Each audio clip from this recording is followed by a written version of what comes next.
الصلاة والسلام على سيد المرسلين وخاتم النبيين سيد الأولين والآخرين سيدنا ونبينا ومولانا محمد وعلى آله وصحبه أجمعين وعلى من تبعهم بإحسان ودعا بدعوتهم إلى يوم الدين. أما بعد، فأعوذ بالله من الشيطان الرجيم.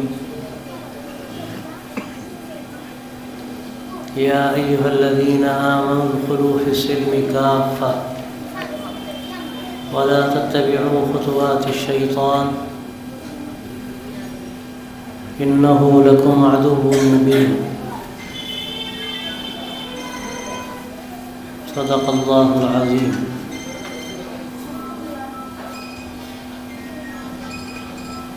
محترم بھائیوں، بزرگوں، دوستوں، اللہ تبارک و تعالیٰ کا یہ بڑا فضل ہے کہ اس نے ہمیں مسلمان بنایا ہے، ایمان والے گھرانے میں پیدا کیا ہے. میں سمجھتا ہوں شاید ہی کوئی ہو آپ میں سے ایسا کہ جس کو یہ دولت اس کو اپنی محنت سے ملی. تقریباً سارے لوگ وہ ہیں کہ جو پشتینی مسلمان ہیں، ان کی ماں مسلمان، ان کے باپ مسلمان، کہ دادا پر دادا مسلمان، گویا کہ ایک وراثت میں دین ہم کو مل گیا. اور جو چیز بغیر محنت کے ملتی ہے وہ کتنی ہی قیمتی ہو لیکن اس کی ناقدری ہوتی ہے. آپ دیکھیے کہ پانی جو زندگی کی بنیاد ہے، اگر پانی نہیں تو زندگی نہیں. خود اللہ تعالیٰ نے یہ بات فرمائی، وَجَعَلْنَا مِنَ الْمَاءِ كُلَّ شَيْءٍ حَيٍّ، کہ ہم نے پانی سے ہر زندہ چیز بنائی. زندگی کی علامت ہے، یہ زندگی کی بنیاد ہے. اگر پانی ہے تو زندگی ہے، پانی نہیں تو زندگی خطرے میں ہے. ہم نے دیکھا وہاں ایک مرتبہ مہاراشٹر گئے، بڑی جنید بیٹھے ہوں گے، وہ بھی تھے. تو اس وقت وہاں پر خشکی تھی اور جو بارشیں ہونی تھی وہ نہیں ہو سکی تھی. ہم نے خود دیکھا جو سنترے کے باغات ہیں کھنکڑ کھڑے تھے، خشک. آگے بڑے پتہ چلا یہ فورس لگی ہوئی ہے. یہ کیوں فورس لگی ہے؟ پتہ چلا کہ ٹینکر پانی کے آئے ہیں، پانی تقسیم ہو رہا ہے. جب چیز چھین لی جاتی ہے تو اس کی قیمت کا احساس ہوتا ہے. جب تک کوئی چیز ہمیں آسانی سے ملے آدمی اس کی قیمت نہیں سمجھتا. تو یہ پانی زندگی کی علامت ہے، لیکن ہم کتنی آسانی سے وضو میں بہاتے ہیں اور غسل کرتے جاتے ہیں تو بالٹیوں پہ بالٹیاں بہا دیتے ہیں، اس لیے کہ ہمیں اس کی قیمت کا احساس نہیں. فری میں مل جاتا، بہت قیمت ہے. تو آپ آج کل پانی جو منرل واٹر ہے بوتل مل جاتی ہے 12 روپے کی، 15 روپے کی. وہی آپ دیکھیے سونا کتنا قیمتی ہو گیا. حالانکہ اگر آپ غور کریں تو سونا ایسی چیز ہے کہ اس کا ہماری زندگی سے کوئی تعلق نہیں، اس پر زندگی کا مدار نہیں ہے. مل جائے نہ ملے نہ ملے، سونے کے بغیر کوئی مر جائے، لیکن پانی نہ ملے تو مر جائے. ہمیں اللہ نے یہ جو دولت دی ہے ایمان، یہ بھی فری مل گئی. اب فری مل جانے کا نتیجہ یہ ہے کہ ہمیں اس کی قیمت کا احساس نہیں. ہمیں اس کی قیمت کا احساس نہیں. آدمی جب کسی چیز کی قیمت کو سمجھتا ہے تو اس کی قدر کرتا ہے.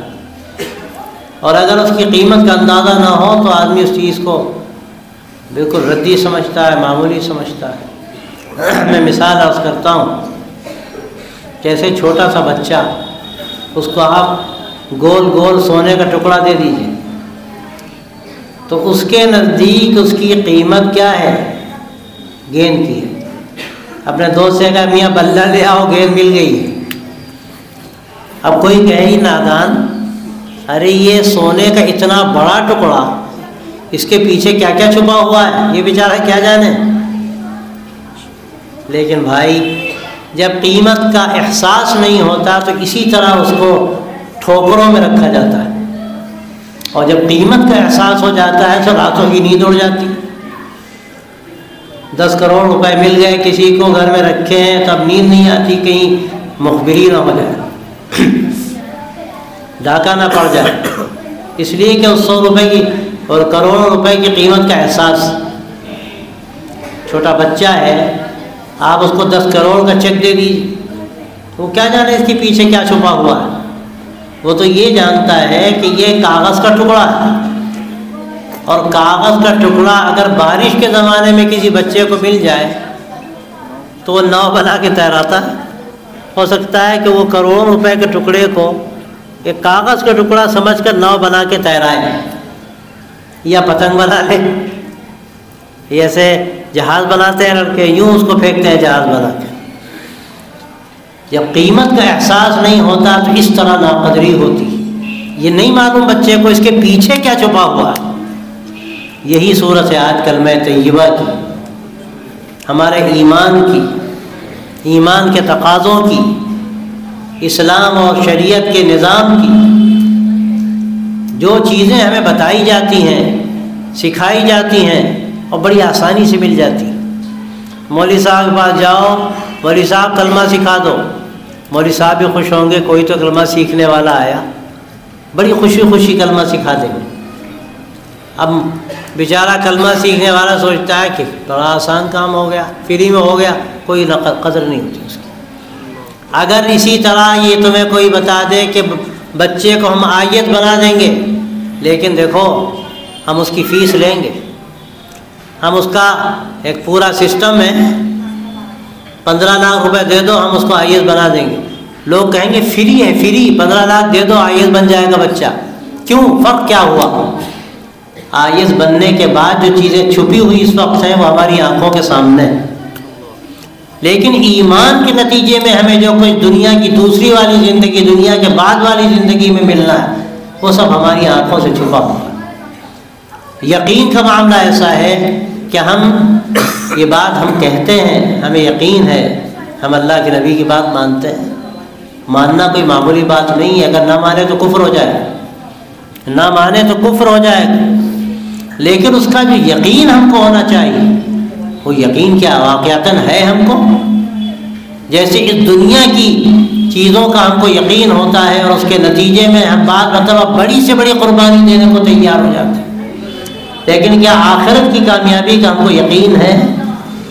اسلام کے نتیجے میں، شریعت کے نتیجے میں اللہ کی طرف سے جو ہم کو وہاں جنت میں نعمتیں ملنے والی ہیں، جس کے بارے میں خود حدیث میں ہے کہ ما لا عین رأت ولا اذن سمعت وما خطر ولا خطر علی قلب بشر، کہ نہ وہ کانوں نے سنی، نہ آنکھوں نے دیکھی، نہ دل میں ان کا خیال گزرا، ایسی نعمت ہے۔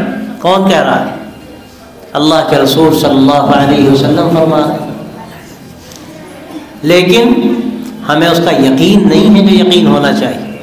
اگر یقین ہوتا تو ہم سب کچھ تج دیتے، ہم ہر طرح کی قربانی دینے کے لیے تیار ہو جاتے۔ میرے بھائیوں، یقین بڑی دولت ہے، یقین کے نتیجے میں آدمی کی زندگی بدل جاتی، اور یقین اگر نہیں ہے تو ہم یہ نہیں کہتے کہ ایمان نکل گیا، ایمان تو ماننے سے ہوتا ہے۔ بعض مرتبہ کوئی چیز نہیں سمجھ میں آ رہی، لیکن ہم نے کہا بھائی اللہ نے بتائی، اللہ کے نبی نے فرما دی، بس ٹھیک ہے، سمجھ میں آئے نہ آئے ہمیں ماننا ہے۔ وقالوا سمعنا واطعنا غفرانک ربنا والیک المصیر، ان کا حال یہ ہے کہ وہ کہتے ہیں کہ ہم نے بات سن لی اور ہم نے مان لی۔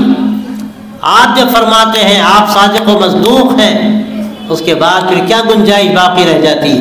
ایک بات میں آپ کو بتاتا ہوں، ہم اپنی آنکھوں سے جو کچھ دیکھتے ہیں، ہم اپنے کانوں سے جو کچھ سنتے ہیں، ہم اپنے ہاتھوں سے جو کچھ محسوس کرتے ہیں، ہم اپنی اس کان سے جو کچھ سنتے ہیں، اس کو حواس خمسہ کہتے ہیں۔ یہ حواس غلطی ایک بار نہیں 1000 بار کر سکتے ہیں، لیکن سرکار دو عالم صلی اللہ علیہ وسلم کا فرمایا ہوا ذرہ برابر اس میں غلطی کا کوئی احتمال نہیں۔ اور میں اس کی مثال عرض کرتا ہوں، لوگ کہتے ہیں اپنی آنکھوں سے دیکھا، ارے آپ کو دھوکہ ہو گیا۔ کہتے ہیں لوگ کانوں نے سنا، کتنی مرتبہ کان دھوکہ کھاتے ہیں۔ میں اس پہ ایک واقعہ اکثر سنایا کرتا ہوں۔ ہمارے یہاں رائے بریلی سے پرتاپ گڑھ قریب میں ایک شہر ہے، 90 کلومیٹر کا فاصلہ، میرا جانا آنا ہوتا رہتا ہے۔ سب سے پہلے میں جب جا رہا تھا، اب سے تقریباً 30 سال پرانی بات ہوگی، تو درمیان میں ایک جگہ ایک بڑا پل آتا ہے، وہاں میں جب پہنچا تو ایک صاحب کہنے لگے مولوی صاحب دیکھیے دائیں طرف آپ کو ایک کھمبا نظر آ رہا ہے؟ ہم نے کہا ہاں نظر آ رہا ہے، کیا بات ہے، کوئی خاص بات ہے کیا؟ کہنے لگے بتائیے کہ سیدھا ہے کہ ٹیڑھا؟ تو ہم نے کہا کہ یہ تو ٹیڑھا نظر آ رہا ہے، تو یہ بتائیے کدھر جھکا ہوا ہے؟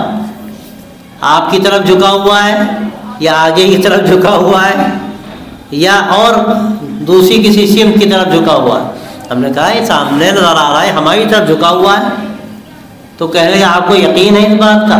ہم نے کہا بھائی آنکھیں دیکھ رہی ہیں سامنے جھکا ہوا ہے، یہ سب پہلے کیوں بجا رہے ہیں؟ چاہے ٹھیک ہے آگے بڑھی۔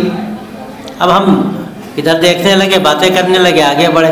جب بالکل محاذات پہ پہنچے کہ اب دیکھیے، اب جو دیکھا تو دیکھا وہ سیدھا کھڑا ہوا۔ کہہ رہے اب بتائیے آپ یہ تو کہہ رہے تھے کہ جھکا ہوا ہے۔ ہم نے کہا ہاں اس وقت تو جھکا ہوا نظر آ رہا تھا، اب تو یہ سیدھا کھڑا ہوا نظر آ رہا ہے۔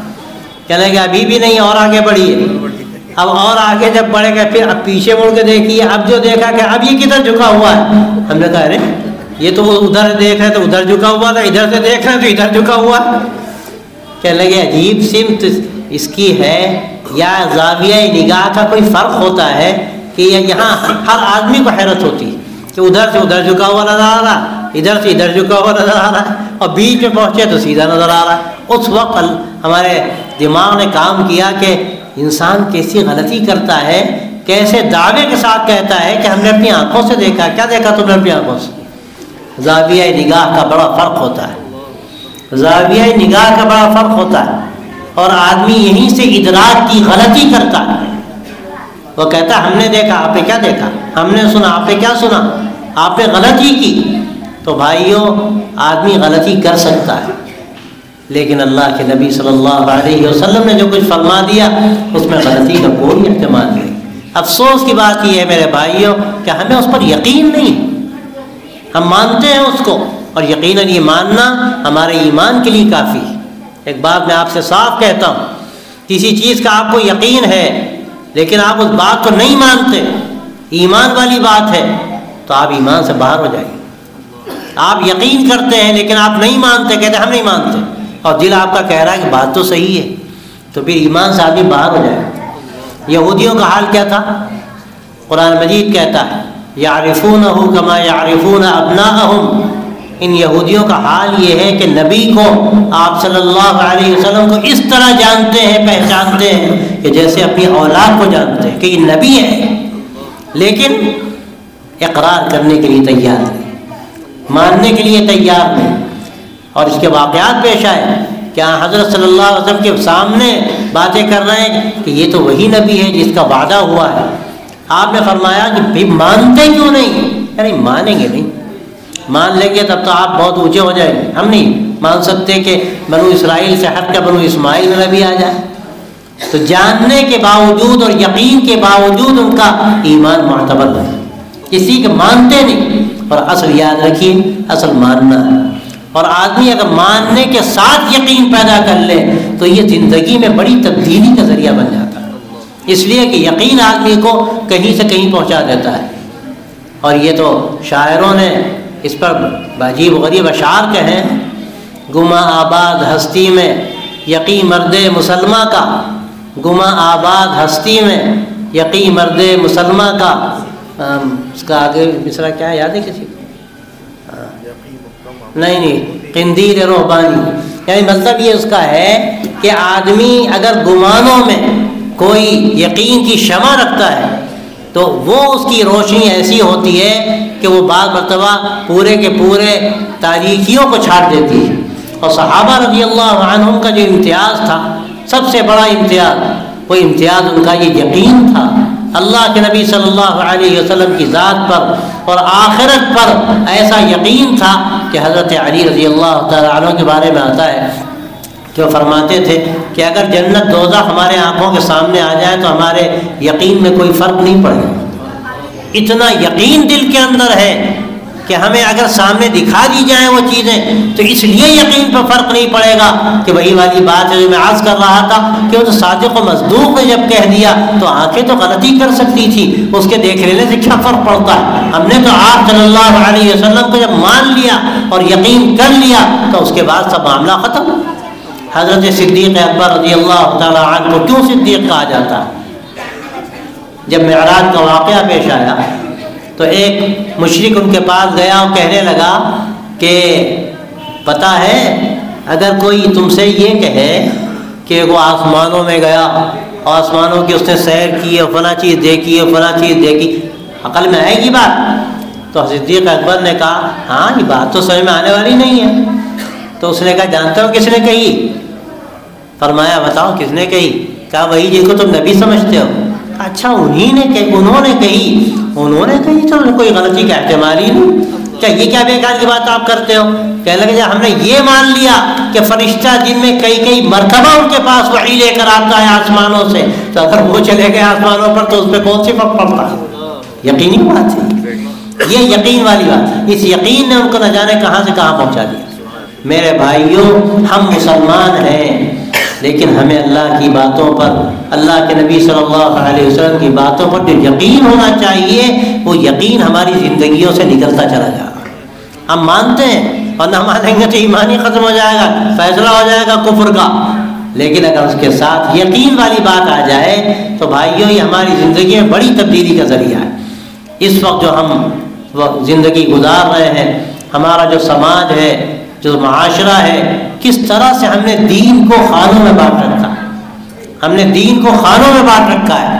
آپ غور کیجئے، نمازیں ہیں، روزے ہیں، عبادات ہیں، اور اس کے بعد پھر معاملات ہیں، معاشرت ہے، ہماری آپس کی زندگی ہے، ایک دوسرے سے تعلقات ہیں۔ ان تمام چیزوں میں اگر آپ غور کیجئے تو ہم کہاں کہاں مسلمان ہیں اور کہاں کہاں مسلمان نہیں ہیں۔ یہ اپنی زندگی کو ہم نے بانٹا۔ ماشاءاللہ بہت سے لوگ ہیں عقیدہ بڑا مضبوط، ایک اللہ کو ماننے والے، ایک اللہ پر یقین کرنے والے، اسی کو مشکل کشا اور حاجت روا سمجھنے والے، اور پوری طرح سے یقین رکھنے والے کہ ایک زمین پر ذرہ بھی اپنی جگہ سے ہٹتا ہے اور پتا اڑتا ہے تو اللہ کے حکم سے اڑتا ہے۔ الا لہ الخلق والامر، کان کھول کر سن لو، اسی کا کام ہے پیدا کرنا اور اسی کا کام ہے دنیا کا نظام چلانا۔ یقین رکھتے ہیں وہ، لیکن توحید کے عقیدے کے بعد جب مسئلہ آتا ہے نمازوں کا تو معلوم ہوا کہ ایک وقت کی پڑھی اور 2 وقت کی گول۔ یہ کون سا دین ہے بھائی؟ دین تو ایک پورا نظام ہے جس میں عقائد بھی ہیں، اس میں عبادات بھی ہیں۔ اگر عقائد آپ کے ٹھیک ہیں تو عبادات میں کیوں کمزوری پیدا ہوئی؟ بہت سے بھائی ہیں ماشاءاللہ، نمازوں کا اہتمام ہے، روزے کا اہتمام ہے، جماعت کا بھی اہتمام ہے، جماعت کے ساتھ آ کر مسجدوں میں نماز ادا کرتے ہیں، ساری چیزیں ماشاءاللہ کیا کہنے، یہاں تک کہ اشراق کا بھی اہتمام ہے، تہجد کا بھی اہتمام ہے۔ لیکن جب مسئلہ آتا ہے آپس کے معاملات کا تو معلوم ہوتا ہے کہ گاڑی بھسٹ ہو گئی۔ گاڑی بڑی اچھی چل رہی تھی لیکن اب مسئلہ جب معاشرت کا آیا، معاملات کا آیا تو وہاں آ کر گاڑی پنکچر ہو گئی۔ وراثت کی تقسیم کا مسئلہ ہے، قرآن مجید نے ایک جگہ پوری وضاحت کے ساتھ اس کو بیان فرما دیا۔ میں تو کہتا ہوں کہ عجیب بات یہ ہے کہ شاید نماز روزے کے بارے میں ایک جگہ پر آپ کو ایسی تفصیل نہیں ملے گی جو تفصیل ایک جگہ پر آپ کو وراثت کی تقسیم کی ملے گی۔ اللہ نے حقوق بتا دیے، حصے کر دیے، اب اس کا دینا یہ ہمارا کام ہے، اور اگر ہم نہیں دیتے تو سچی بات یہ ہے کہ ہم چور ڈاکو کہلانے کے مستحق ہیں۔ ہم نے چوری کی، اپنی بہن کا حق مارا، اپنے بھائی کا حق مارا، ہم نے جا کے گویا اس کے گھر سے چوری کی، اس لیے کہ جو اللہ کی طرف سے اس کو مل چکا اور پھر اس کو جا کر نہ ادا کرنا اور نہ پہنچانا، یہ ایک طرح کی چوری۔ اور اس کے اوپر سینہ زوری، اس کے اوپر سینہ زوری۔ بڑا بھائی کہتا ہے ہم کیوں دیں، دکان تو ہماری، مکان تو ہمارا ہے۔ اللہ کہتا ہے کہ ہو چکا، تمام بھائیوں کا ہو چکا، باپ کا انتقال ہو گیا، ان کی تمام چیزوں کو تقسیم کر دیا گیا۔ اور حدیث میں تو آتا بھی ہے، آدمی کہتا ہے میرا مال میرا مال، اس کا مال کیا ہے؟ اس کا مال تو وہ ہے جو کپڑا پہن لیا وہ سیدھا ہو گیا، جو کھانا کھا لیا سر گل کے ختم ہوا، باقی تو اس کے وارثوں کا مال ہے۔ اس کا مال کون سا ہے؟ جس دن اس کی آنکھیں بند ہوں گی اب اس کا کچھ نہیں، سب ختم، اب اس کے وارثوں کا۔ وارثوں کس طرح ملے گا اللہ نے بتا دیا، لیکن عجیب ہم لوگ کی زندگی ہے، ہم نے اس طرح ٹکڑے کیے ہیں اسلام کے اور اسلام کے احکامات کے کہ کہیں پورا گلدستہ نظر ہی نہیں آتا۔ اس وقت کی بڑی ضرورت یہ تھی کہ ہم پورے دین کو اختیار کرنے کی کوشش کرتے۔ کتنے ہمارے مسلمان بھائی ہیں سودی کاروبار میں لگے ہوئے ہیں۔ ایک مسجد میں تماشا ہو گیا، ایک صاحب تقریر کرنے گئے تو لوگوں نے کہا ان سے آپ سود پر نہ بولیے گا۔ وہ کہنے لگے یہ تو لطیفہ ہوا، ایسا کیوں؟ سود تو حرام ہے، قرآن بولتا ہے، حدیث میں تفسیر آتی ہے، میں کیوں نہ بولوں؟ تو عجیب بات انہوں نے کہی کہ متولی صاحب ان کا سودی کاروبار ہے، اور حد یہ ہے کہ لوگ کہہ رہے ہیں کہ سود پر نہ بولیے گا، وہ کہنے کہ اب تو میں ضرور بولوں گا۔ بھائی حیرت کی بات، جو آدمی نماز ادا کر رہا ہے، جو آدمی ظاہری طور پر ساری عبادتیں کر رہا ہے، بھی سودی کاروبار کر رہا ہے۔ پھر اس کے بعد کون سا اسلام باقی رہا جس پر خدا کی لعنت، جس پر اس کے رسول کی لعنت، اس کے بعد وہ محفوظ رہے گا اپنی نمازوں کے ساتھ؟ پھر انہوں نے پوری تفصیل بیان کی سود کے بارے میں۔ خود قرآن مجید جب یہ کہتا ہے کہ دیکھو سودی کاروبار چھوڑ دو، اگر تم سودی کاروبار نہیں چھوڑتے فَإِن لَّمْ تَفْعَلُوا فَأْذَنُوا بِحَرْبٍ مِّنَ اللَّهِ وَرَسُولِهِ، تو اللہ کے رسول سے اعلان جنگ کے لیے تیار ہو جاؤ۔ اللہ اعلان جنگ کر دے، اللہ کا رسول اعلان جنگ کر دے، پھر کہاں ٹھکانا؟ آج مسلمانوں کی تباہی انہی وجوہات سے تو ہے، اور کہے کے لیے۔ میں تو جانتا ہوں، میں شہر کا نام بھی لے لوں تو کوئی حرج نہیں، حیدرآباد کچھ دیر سے پہلے گیا، ایک صاحب ملنے کے لیے آئے، لوگوں نے کہا الگ بات کرنا چاہتے ہیں، بڑے کوئی کاروباری۔ میں نے کہا کیا بات ہے الگ ملے؟ مولوی صاحب خودکشی کی اجازت چاہتا ہوں۔ ہم نے کہا کیا خودکشی کی اجازت چاہتا ہوں، یا پھر عجیب سی بات آپ کر رہے ہیں؟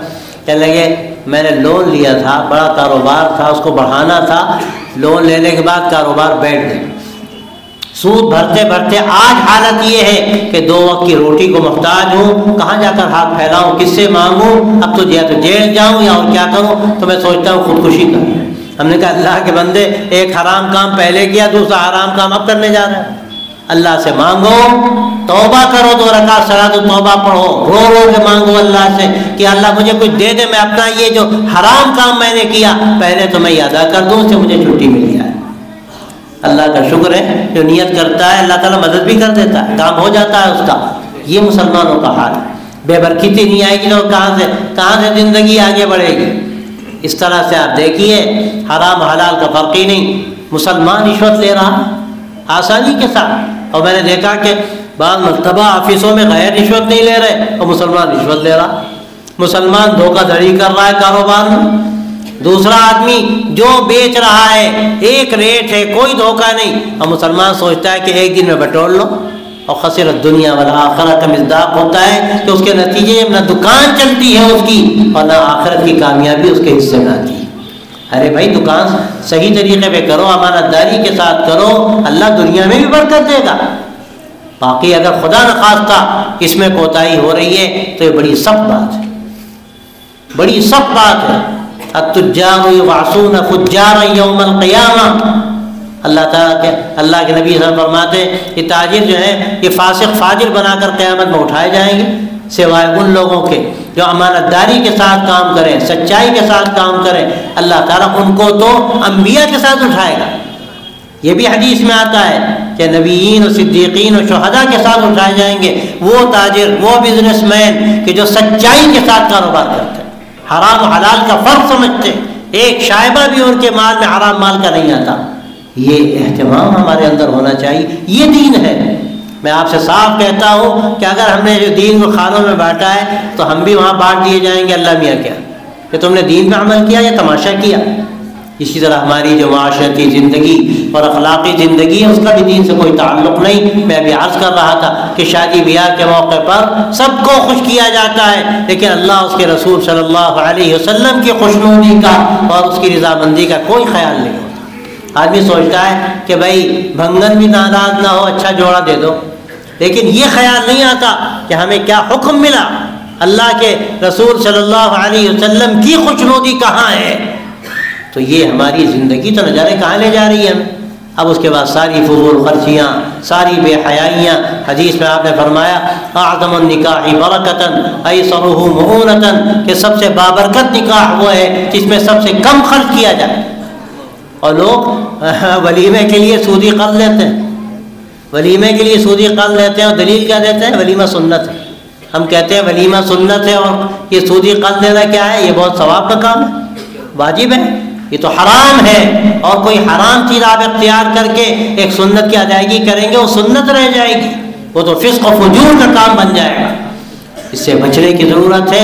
اللہ کے نبی صلی اللہ علیہ وسلم نے ایسے ولیمے بھی کیے کہ آپ نے فرمایا صحابہ سے کہ بھائی کل میرا ولیمہ ہے، تم لوگ اپنا اپنا کھانا لے کر آ جانا۔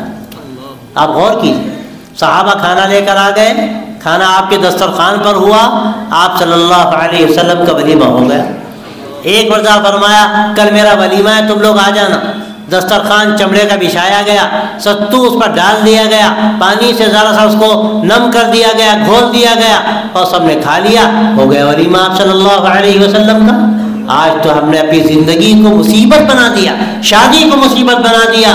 اللہ نے اس میں آسانی رکھی تھی اگر ہم اس کو سادگی کے ساتھ کرتے، لیکن آج ہم نے وہ طریقہ اختیار کیا جو غیروں کا طریقہ تھا، گھوڑا جوڑا اور اجانے جہیز کی لعنت، اور اس کے لیے پھر آدمی بھیک منگا بن جائے، مطالبے کرے اور جہیز نہ دینے کے نتیجے میں وہ ایذا رسانی کرے۔ اس سے بڑھ کر کون سی چیز حرام ہو سکتی ہے؟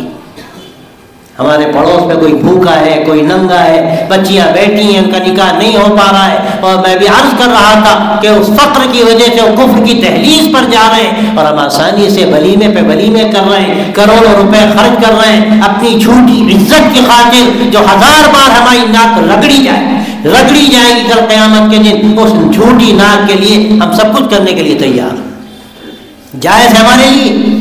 میں آپ سے وعدہ لیتا ہوں، آپ طے کیجئے ہمیں شادیاں شادی کرنی، وہ پیسہ انشاءاللہ ہم اپنے پڑوس میں جو ضرورت مند ہیں ان کے لیے استعمال کریں۔ کسی کے لیے تعلیم کا پیسہ نہیں، کوئی بیچارہ شادی کے لیے اس کے پاس پیسہ نہیں۔ اللہ والوں کا حال کیا تھا؟ حضرت مولانا شاہ عبد القادر رائے پوری کا واقعہ یاد آیا۔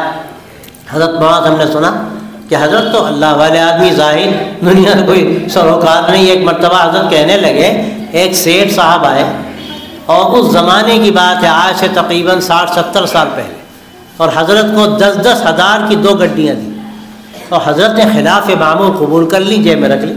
تو حضرت کہنے لگے حضرت معلی میاں کہ ہمیں بڑا تعجب ہوا کہ حضرت نے اتنی بڑی رقم قبول کر لی۔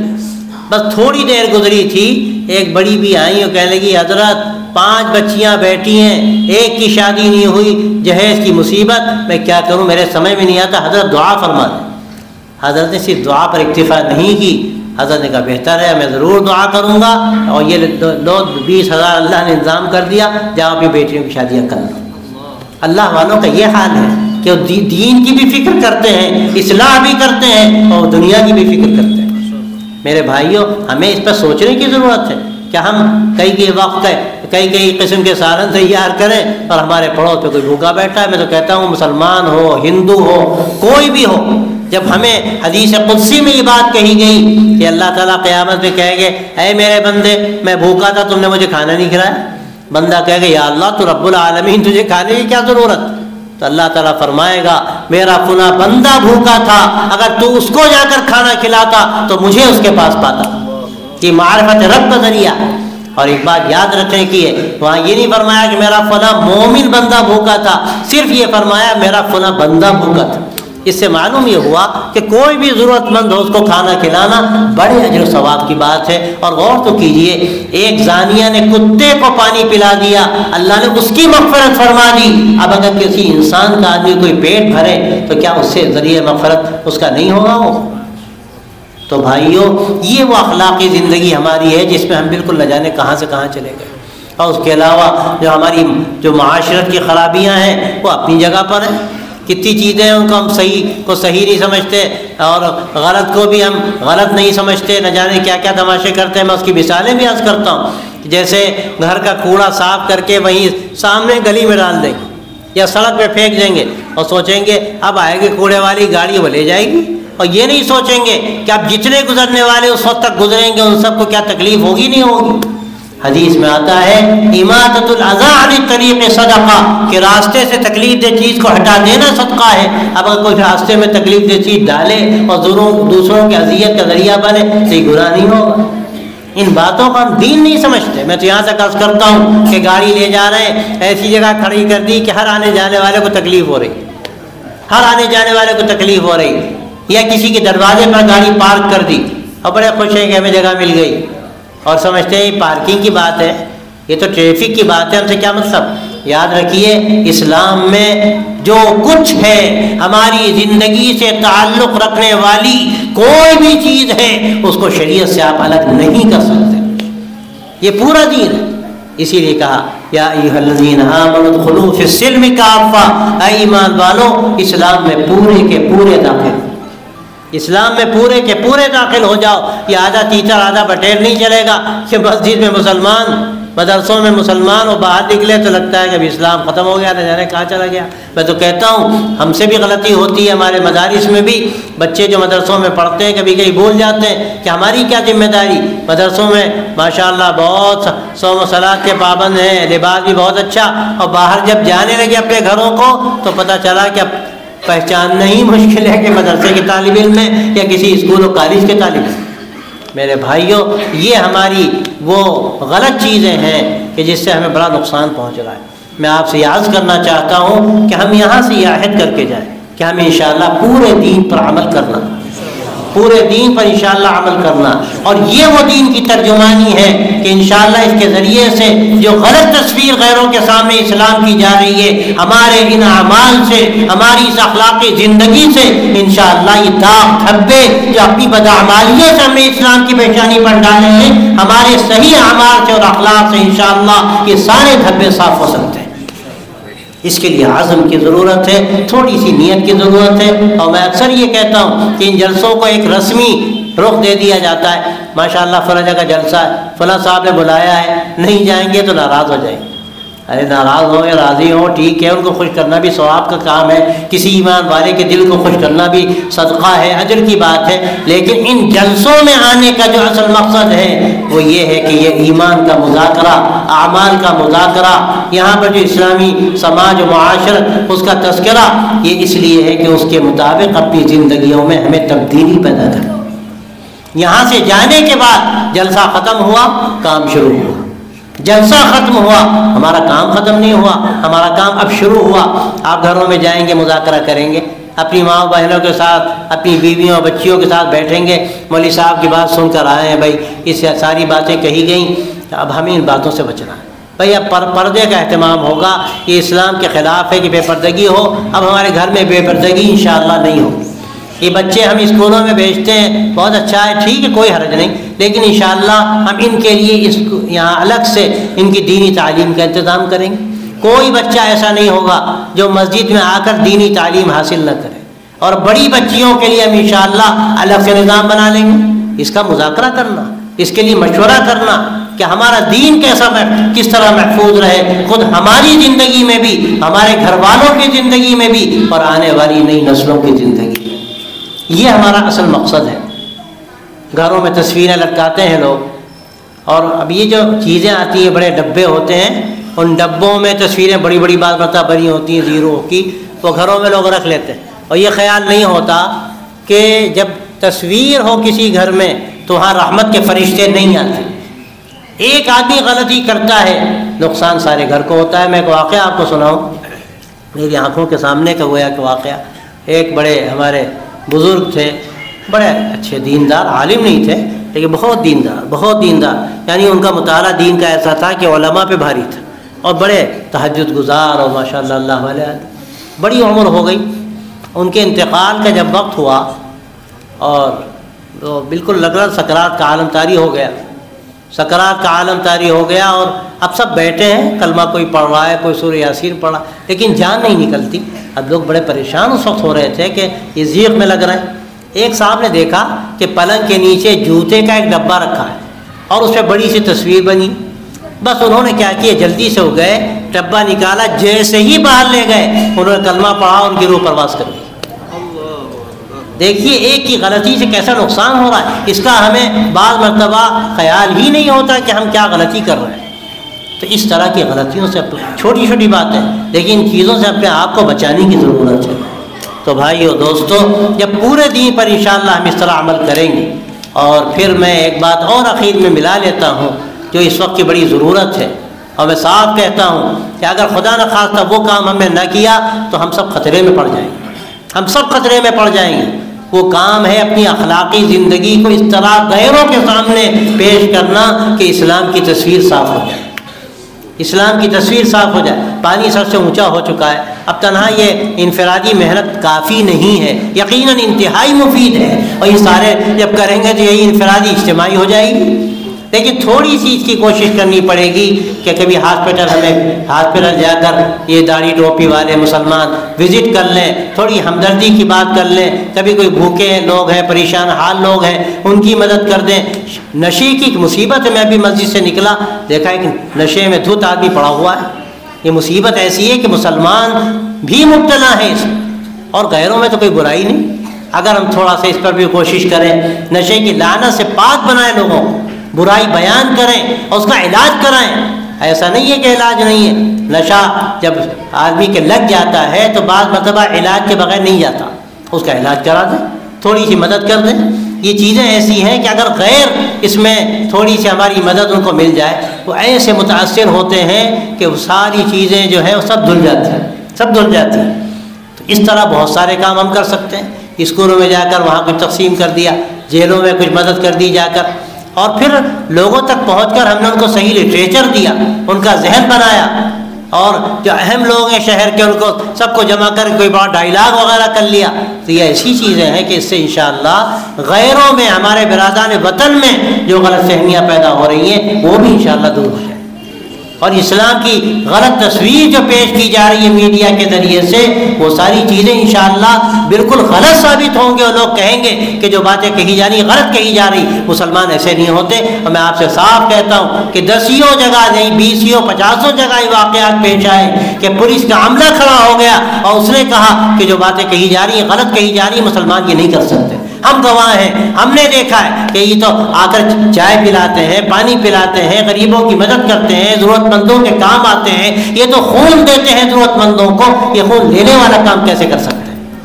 لیکن ہمیں بتانا پڑے گا، ہمیں بتانا اس لیے پڑے گا کہ جو ذرائع ابلاغ ہے وہ ہمارے ہاتھ میں نہیں ہے، وہ دشمنوں کے ہاتھ میں، اور ان کے ذریعے سے اس وقت ایسی غلط تصویر ہماری ساری دنیا میں پیش کی جا رہی ہے کہ بڑے پیمانے پر جب تک ہم میدان عمل میں آ کر اپنی زندگی کے صحیح نمونے پیش نہیں کریں گے، اس وقت تک یہ غلط فہمیاں دور نہیں ہو سکتی۔ اس کی بڑی ضرورت ہے۔ انشاءاللہ یہ بھی اگر ہم نے عمل کیا اور اپنی مکمل زندگی کو اسلام کے سانچے میں ڈھال لیا تو آپ دیکھیں گے کہ انشاءاللہ کس طرح اسلام سر چڑھ کر بولتا ہے۔ یہی بات کہی اللہ نے قرآن مجید میں، وَمَنْ أَحْسَنُ قَوْلًا مِّمَّنْ دَعَا إِلَى اللَّهِ وَعَمِلَ صَالِحًا وَقَالَ إِنَّنِي مِنَ الْمُسْلِمِينَ۔ اس سے بہتر کس کی بات ہوگی جو ایک اللہ کی طرف بلائے، اچھے کام کرے، وَقَالَ إِنَّنِي مِنَ الْمُسْلِمِينَ، اور زبان حال سے کہتا ہو کہ میں مسلمانوں میں سے ہوں۔ قال اننی من المسلمین، علماء بیٹھے کہ جانتے ہیں قالا کا جو لفظ استعمال ہوتا ہے عربی زبان میں بہت وسیع ہے، زبان سے کہنے کے لیے تنہا نہیں استعمال ہوتا، بلکہ آدمی جو اس کی زندگی بولتی ہے، بعض مرتبہ کوئی کام کرتا ہے اس کے لیے بھی قالا کا استعمال ہوتا ہے، کسی بات کو بھی قول کہتے ہیں، کبھی کبھی عمل کو بھی قول کہہ دیتے ہیں۔ تو یہاں جو قال اننی من المسلمین، اس کا مطلب یہ ہے کہ اس کی زندگی بولتی ہو کہ مسلمان۔ یہ اگر انشاءاللہ ہم نے طے کر لیا تو اسلام کے تعارف کرانے کے لیے ہمیں ڈھنڈورا نہیں پیٹنا پڑے گا، وہ تو اسلام ہماری زندگی سے پھوٹے گا، ہماری زندگی بولے گی کہ یہ مسلمان۔ تو بھائیو دوستو، یہ وقت کی بڑی ضرورت ہے، اور لمبی بات کہنے سے کوئی حاصل نہیں، یہ باتیں آپ حضرات کے سامنے رکھی گئی ہیں۔ اگر آپ ایک پیغام کے طور پر اس کو لے کر جائیں گے، اپنی زندگی کو اس کے مطابق ڈھالیں گے اور تھوڑی سی محنت کے لیے تیار ہوں گے، میدان عمل میں آ کر اسلام کے ترجمان بنیں گے، اپنی ان زندگی کے کاموں میں جس کو دنیا دیکھتی ہے آپ اسلام کی ترجمانی کریں گے۔ شادی بیاہ آپ کی اس طرح ہو کہ دوسرے دیکھیں تو کہیں اس طرح شادی ہوتی ہے؟ یہ ہے شادی کا طریقہ، یہ ہے بزنس کا طریقہ، یہ ہے کاروبار کا طریقہ؟ یہ تھوڑی کہ لائمانی کرنے پر آ جائے آدمی۔ انشاءاللہ جب اپنی زندگی کو ہم پوری طرح اسلام کے سانچے میں ڈھال لیں گے تو اللہ تعالیٰ ہمیں اسلام کا ترجمان بنا دیں گے، اور اس دنیا میں بھی اللہ کی طرف سے ہماری مدد ہوگی۔ اور یہ جو حالات ہم کو نظر آ رہے ہیں، میں آپ سے صاف کہتا ہوں، ایک منٹ کے لیے بھی مایوس ہونے کی ضرورت نہیں، ایک منٹ کے لیے بھی مایوس ہونے کی ضرورت نہیں۔ میں اس سرزمین میں بیٹھ کے کہتا ہوں جو خواجہ معین الدین چشتی اجمیری رحمۃ اللہ علیہ کی سرزمین ہے، اللہ نے ان کے ذریعے سے ایک انقلاب برپا کیا، ان کے اخلاق کے نتیجے میں لاکھوں لاکھ لوگ اللہ تعالیٰ نے ان کو ہدایت دی۔ آپ اگر طے کر لیجئے انشاءاللہ آپ کے طرز عمل سے پھر ایک انقلاب آئے گا۔ اور یہ جو مایوسی کی باتیں ہیں تو یہ وہ لوگ کریں جن کے پاس کچھ نہ ہو، ہمارے پاس ہر چیز موجود، اللہ نے سارے اسباب ہمیں دیے، زندگی کا وہ دستور ہم کو دیا، وہ اخلاق کی بلندی اللہ نے ہم کو دی کہ جو اگر ہم لوگوں کے سامنے پیش کر دیں تو لوگوں کی آنکھیں کھل جائیں، لیکن ہم نے تو کتابوں میں دفن کر کے الماریوں میں بند کر کے اس کو رکھ دیا۔ تو بھائیوں بس ضرورت اس بات کی ہے کہ اپنی زندگی کا ہم جائزہ لیں، اپنا محاسبہ کریں، اپنے کو صحیح راہ پر لانے کی کوشش کریں، نمازوں کا اہتمام، ذکر کا اہتمام، تلاوت کا اہتمام، اور پھر اس کے ساتھ ساتھ جو فرائض ہیں، واجبات ہیں اور حقوق ہیں ان کا اہتمام، اور پھر اپنے معاملات کو درست کرنا، اپنی معاشرت کو درست کرنا، بڑوں کی عزت کرنا۔ آج مسلمانوں میں یہ ہو رہا ہے کہ ماں باپ کے ساتھ بدسلوکی کی جا رہی ہے، اس سے بڑھ کر محرومی کی بات کیا ہو سکتی ہے؟ اس سے بڑھ کر محرومی کی بات نہیں ہو سکتی۔ ایک روایت میں تو آتا ہے کہ کلمہ نصیب نہیں ہو رہا تھا ایک شخص کو جس نے اپنی ماں کے ساتھ بدسلوکی کی تھی، جب اس سے معافی مانگ لی گئی اور ماں نے معاف کر دیا تو اس کو کلمہ نصیب ہوا۔ یہ واقعہ ہے۔ تو بھائیوں، ماں باپ کے ساتھ سلوک کرنا، بڑوں کے ساتھ شفقت کرنا، چھوٹوں کے ساتھ محبت کرنا، بڑوں کے ساتھ عظمت کرنا، احترام کرنا اور چھوٹوں پر شفقت کرنا، یہ حدیث میں آتا ہے من لم یعقر کبیرنا ولم یرحم صغیرنا فلیس منا، جو بڑوں کا احترام نہ کرے، چھوٹوں پہ شفقت نہ کرے، اس سے ہمارا کوئی تعلق نہیں۔ یہ اسلام کا سانچہ ہے۔ میں تو کہتا ہوں حسین گلدستہ ہے، اس گلدستے کو تیار کر کے آپ انسانیت کے سامنے رکھیے۔ آج انسانیت کی خوشبو کی محتاج ہے، اس کی خوشبو کی محتاج ہے، اور اس پانی کی پیاسی ہے جو حقیقت میں آب حیات ہے، اسی کی ضرورت ہے۔ اگر انشاءاللہ ہم نے یہ طے کیا، آپ یہاں سے پیغام لے کر گئے، طے کر کے گئے کہ انشاءاللہ اپنی زندگی کو ہمیں اس کے مطابق ڈھالنا ہے، اپنے آپ کو ایسا ہمیں بنانا ہے کہ ہم اللہ کے بھی کامیاب ہوں، اس دنیا میں بھی کامیاب ہوں، اور ہماری زندگی ایک نمونے کی زندگی ہو انشاءاللہ۔ اگر آپ نے یہ طے کر لیا تو ہمارا آنا وصول ہو گیا۔ سچی بات یہ ہے، اس لیے کہ اصل بات وہ ہے جس پر توجہ دی جائے، اس کو سنا جائے، اور یہ بات سننے کا مقصد ہی یہ ہوتا ہے، کہنے والا بھی محتاج ہوتا ہے اور سننے والے بھی۔ میں کوئی الگ نہیں ہوں، ایک مذاکرے کی بات ہے۔ اللہ خود مجھے بھی عمل کی توفیق دے کہ میں سب سے زیادہ کوتاہ ہوں، اور اللہ تعالیٰ آپ سب حضرات کو بھی عمل کی توفیق عطا فرمائے، جس سے ایک نئی زندگی ہمیں ملے، ایک نیا ماحول وجود میں آئے اور لوگوں کو مجھ سے ہی راستہ ملے۔ آپ حضرات کو میں مبارکباد بھی دیتا ہوں آپ کی محبت پر، اور شکریہ ادا کرتا ہوں کہ آپ یہاں جمع ہوئے، دین کے نام پر آئے، اللہ کے لیے آئے۔ اللہ تعالیٰ اس کو مفید بنا دے اور ہماری زندگیوں میں بہتر تبدیلی کا اس کو اللہ تبارک و تعالیٰ ذریعہ بنا دے۔ ہم امید کرتے ہیں کہ انشاءاللہ یہاں سے ایک نیا نظام شروع ہوگا۔ خود پیام انسانیت کا جو کام ہے اس کی بھی بڑی ضرورت ہے، ہم امید کرتے ہیں کہ آپ اس کے لیے بھی تیار ہوں گے۔ ہمارے ساتھی جو بہت سارے کام اس وقت ضرورت ہے وہ عمل ہونے چاہیے، اس کے لیے بھی انشاءاللہ اگر تیار ہو جائیں گے تو بہت سے راستے کھلیں گے، اور انشاءاللہ جو بدگمانیاں ہیں وہ بھی دور ہوں گی۔ اللہ تعالیٰ ہم سب کو توفیق عطا فرمائے۔ وآخر دعوانا الحمدللہ رب العالمین۔ اخیر میں ایک بات اور میں عرض کر دوں، یہ اجلاس جس مقصد کے لیے ہوا وہ ایک ہی مقصد یہ بھی ہے کہ جو آپ کا یہ معہد قائم ہو رہا ہے، معہد التربیت والتعلیم، یہ ایک بہت اہم کام ہے کہ اس کے ذریعے سے انشاءاللہ جو ہمارے بچے ہیں انٹر کر چکے ہیں ان کو انشاءاللہ اس میں داخلہ دیا جائے گا، اور 3 سال کا ایک کورس ہے جو دینی تعلیم کا کورس ہے وہ ان کو پڑھایا جائے گا، اور انشاءاللہ اگر مکمل کر لیں گے اور عالم بننا چاہیں گے تو آگے ان کو پھر دارالندوۃ العلماء میں اور بڑے اداروں میں داخلہ ہو سکتا ہے، وہاں وہ تعلیم مکمل کر سکیں گے۔ تو انشاءاللہ اس مدرسے کو بھی آپ اپنی نگاہ سے دیکھیں، محبت کی نگاہ سے دیکھیں، اس کی مدد کریں، اپنے بچوں کو یہاں بھیجیں تاکہ اچھی نسل تیار ہو۔ ہمیں امید ہے کہ انشاءاللہ اس حیثیت سے بھی یہ اجلاس مفید ہوگا اور یہ مدرسہ انشاءاللہ ترقی کرے گا اور اس سے پورے شہر کو نفع ہوگا۔ وآخر دعوانا الحمدللہ رب العالمین۔